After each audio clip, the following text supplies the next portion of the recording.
Hoje eu quero falar exatamente com você que é uma pessoa inteligente, bem formada e é um religioso.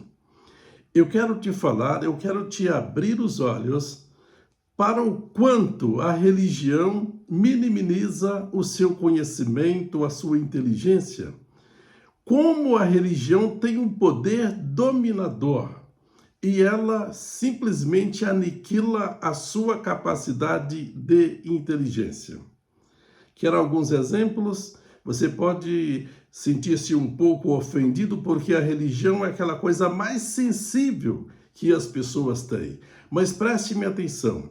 Eu quero falar só de religião cristã, porque basta pegarmos esses exemplos de divisões cristãs para chegarmos a esta conclusão. Por exemplo, os católicos no mundo inteiro são cerca de mais ou menos 50% dos cristãos, enquanto que os protestantes somam mais ou menos uns 35% dos cristãos também, e o restante divide-se em pequenos outros grupos, inclusive católicos, com outras denominações a não ser católicos romanos. Porém, o que nós vimos sempre acontecer é que pessoas inteligentes, pessoas que têm altas formações também, que inteligência não é formação, mas só pessoas inteligentes conseguem se formar em alto nível, filósofos, psicólogos, engenheiros, médicos e assim por diante. Em todas essas religiões tem esse tipo de pessoas. E a religião tem um poder tão grande que ela aniquila a capacidade de pensamento, embora Jesus trouxe um reino dos céus para se entender de forma racional. Os apóstolos ensinaram o evangelho de forma racional, mas a religião tira essa racionalidade. Tira a sua capacidade de ser racional, de ser lógico nas coisas.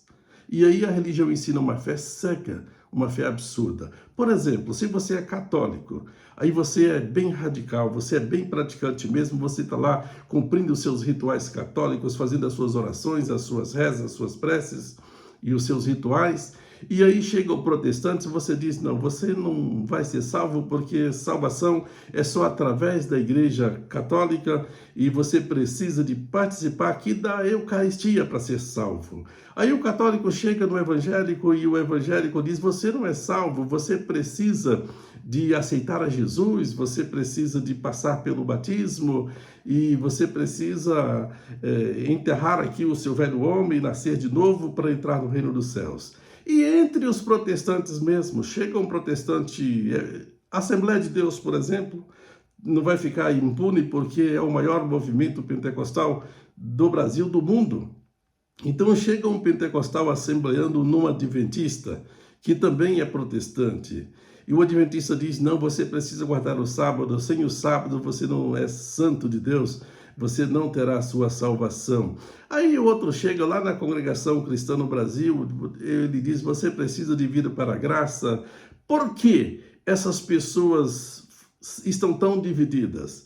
Elas não são inteligentes o suficiente para compreender a simplicidade do evangelho? É claro que são. Só que uma coisa as pessoas são dominadas, são adestradas e dominadas sem sentir que o que as religiões lhes apresentam não é a verdade do evangelho, é a sua própria verdade. Cada uma religião cria a sua própria verdade e essa verdade torna absoluta e poderosa sobre a mente da pessoa. Você pode ter a inteligência que tiver, pode ter a formação que tiver. Se você entrar numa religião, ela vai aniquilar a sua capacidade de pensamento, o seu bom senso, e vai te colocar sob o seu domínio. E você passará a ter a visão daquela religião e não terá mais a mente aberta, nem ouvidos para ouvir a respeito de outra coisa que possa ser a verdade, ou que possa levar-te ao conhecimento de Deus, porque a religião já te oferece Deus no total, mesmo ela sendo limitada e incoerente quanto à verdade de Jesus. Mas Jesus sempre, quando deparou com esses problemas que existiam eram várias religiões no tempo em que ele esteve aqui, entre elas as principais fariseus e saduceus, que eram os grandes partidos dos judeus.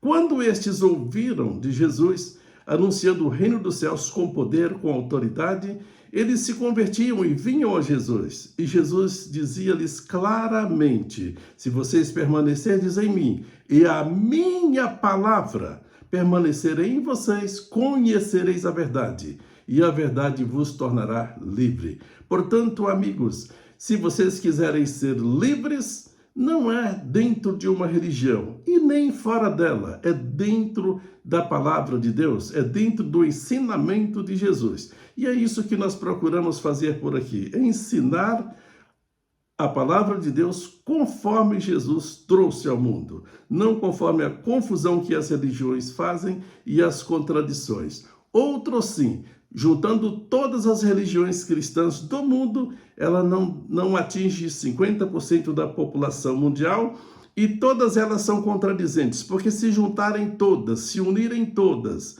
e eles confessarem entre si mesmos que todos serão salvos porque creem em Jesus, porque são cristãos, mesmo assim são contraditórios, porque pregam que Deus não tem prazer na morte do ímpio, pregam que Jesus veio para desfazer a obra do diabo, que Jesus veio morrer para salvar o mundo, mas Jesus não consegue esse objetivo segundo a visão das religiões.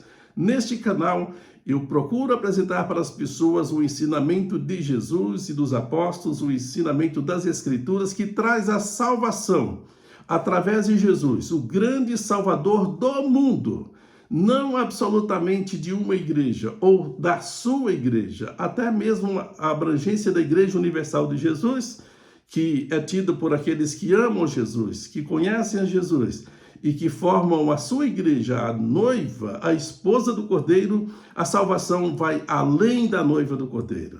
Siga-me neste canal, compartilhe com seus amigos, compartilhe com aquelas pessoas com quem você tem um relacionamento, para que nós possamos crescermos aqui, levando o conhecimento do poder de Jesus para a salvação do mundo inteiro, e não somente de cristãos ou da sua igreja. Há salvação fora da igreja de Jesus. Portanto, você que teve pessoas que morreram sem conhecer o Evangelho, venham comigo, que você saberá o futuro e o poder da salvação de Deus para com a criação que Ele fez, para com a criação que Ele colocou na face da terra. E Deus não é aquele que criou o homem para destruição, que criou o homem para lançá-lo no inferno. Muito diferente, sim, é o desfecho das Escrituras, da história que está nas Escrituras, e você verá isso aqui, por meio das nossas meditações e por meio da nossa explanação da palavra de Deus, levando sempre com fidelidade para você os textos bíblicos, sem nenhuma tendência religiosa. Vamos para o nosso próximo encontro e eu aguardo você.